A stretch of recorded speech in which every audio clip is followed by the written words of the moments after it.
Morning, everybody. Gary Porter again. I got I have a Swanson level. And the reason why I'm using a Swanson level is because it has a fine adjustment here. So the edge of the bubble, when this edge of the bubble touches the zero line, you know that this one out here is in level. So I do it this way across the two angle irons, and this way, and every which way, just to make sure it's perfectly level. Now, what I found on this particular rotor, the heavy side's over there, and it takes 2 pennies on the outside edge here, balances it. So what I did, I took a stainless steel flat washer right here, and I keep moving it around on this until I get this thing perfectly balanced. So no matter where I put this washer, it should stay in that position. If it doesn't stay there, now right now I've got too much weight here, so on this side. So what I need to do is let's try pulling it. Let's try pulling it in some and see what that does. So that's pretty good right there. Take it over here. Awesome. Bring it around, make this side maybe the heavy side.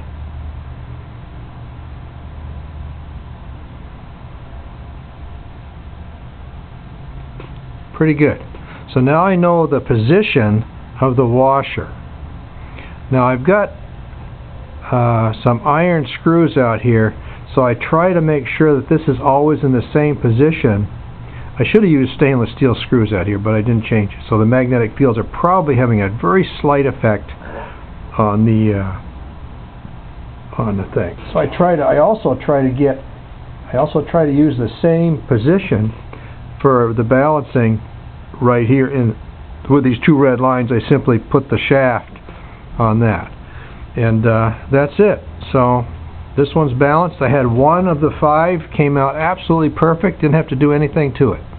The rest of them required a washer. So once you've done that, then you can spin it up at a pretty high speed. The goop around this thing will hold this washer on there, no problem. And I'm using the goop where'd I hide it here? This is the goop from the hardware store, and that's what I'm doing there.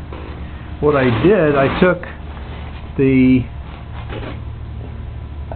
copper disc and I finished that last night. And what I did, I took a 1-inch. I found the dead center, and then I used a drill. I had to drill this. I couldn't get it in my drill press, so I drilled this by hand in a 1-inch in the center, and then I put the disc on the 1-inch shaft between the 2 pillow blocks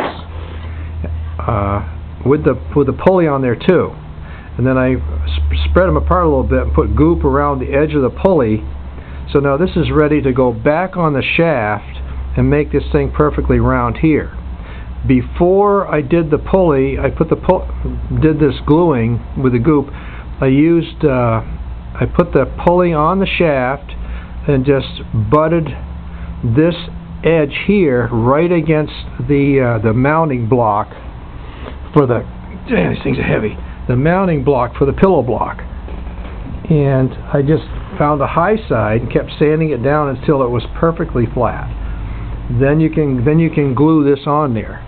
So next step, make this perfectly round. Then the next step after that is to every 60 degrees cut the 3 notches. And you can make up a variety of these, 1 notch, 2 notches. You can take 1 notch or 2 notches and separate them a little bit. And you can play all the games you want with the notches. That will determine the LED pulsing structure. So that's where we are on that. Now the next thing is going to be to get the thing perfectly round, and then put the slots in it, and then that particular portion's done. Then I gotta build a piece that will allow this to mount on the shaft. then the LEDs will go in a 60-degree pattern here, and then that whole LED assembly will actually turn on this, so I can actually adjust the pulses between as they fire from the coils and their interaction between the magnets. So on the prototype that worked out great, and you don't have to move it. You actually can reverse the whole motor by turning that, and you can have it go forward or reverse or whatever you want. You can slow it down, speed it up, whatever.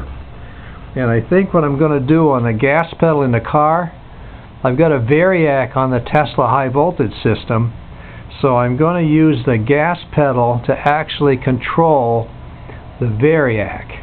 So the high voltage will go from, say, I don't know, 500 volts on the output, all the way down to 0 or whatever I want at the large capacitors. And so we'll see what happens with that. Anyway, have a good day.